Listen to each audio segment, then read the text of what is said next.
Jisoo haqida 100 ta fakt. Qani ketdik.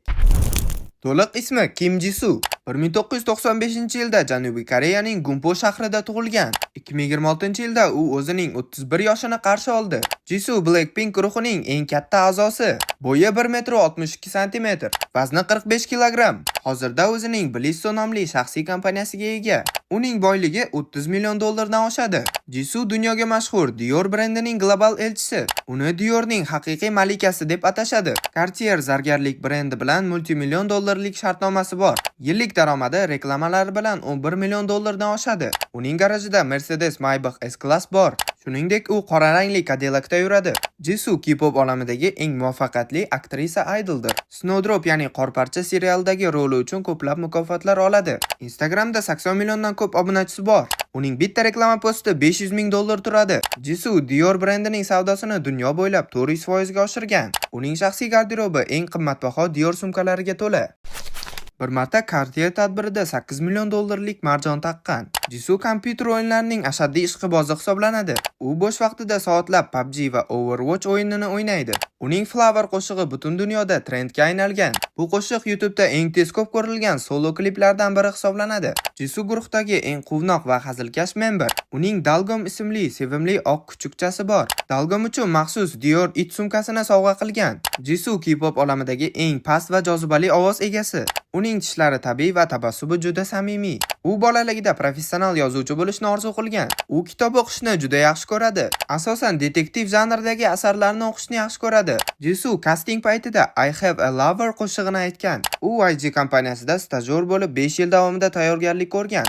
Jisoo K-popning eng kuchli mentalitetiga ega yulduz deyiladi. Uni ochiqchasiga yig'laganini muxlislari deyarli ko'rishmagan. U muxlislarni har doim birinchi o'ringa qo'yadi. U K-pop tarixidagi eng chiroyli yuzga ega aktrisadir. Pikachu qahramonini juda ham yaxshi ko'radi.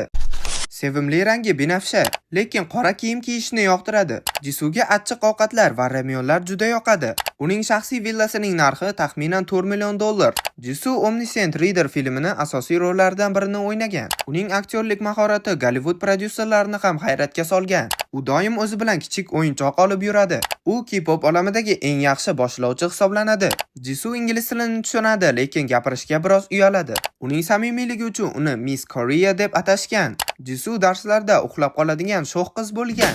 U an'anaviy koreys cholg'u asboblarini ham chalishni biladi. Jisoo va aktyor An Bo Hyon munosabatlari katta shov-shuv bo'lgan. Hozirda u o'z shaxsiy hayotini o'ta qattiq sir saqlaydi. Uning har bir posti Dior brendiga millionlar olib keladi. Jisoo Hello Yoga brendining global yuzi sifatida tanilgan. Uning shaxsiy kompaniyasi Blisso oilaviy biznes sifatida boshlangan. Jisoo K-popning eng barqaror, ya'ni stabil vokalchisi deb tan olingan. Uning sahnadagi har bir chiqishi vizual portlash yaratadi. Jisoo bolaligida taekvondo bilan shug'ullangan va qora belbog'i bor. Uning kulgusi juda baland va atrofdagilarga energiya beradi. Sahna ortida doim memberlarga g'amxo'rlik qiladi. Unga atab Dior maxsus lab bo'yog'ini rangini ishlab chiqdi. Jisoo dunyoning eng nufuzli moda haftaliklarining doimiy yulduzi. Uning kiygan har bir libosi Koreyada urfga aylanadi. Shaxsiy samolyotida sayohat qilishni afzal ko'radi. Uning zargarlik buyumlari kolleksiyasi o'ta noyob va qimmat.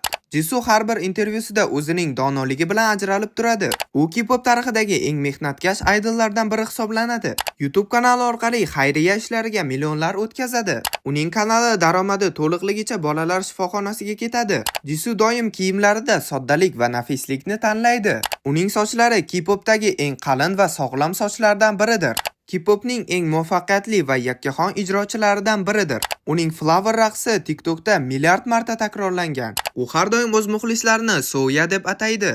Liboslarida klassik va retro uslubini juda yoqtiradi. U K-pop dunyosidagi eng nufuzli idollardan biridir. Uning shaxsiy xonasi o'yinchoqlar va kitoblar bilan to'lib ketgan. Samsung bilan hamkorlikda maxsus telefon ishlab chiqargan.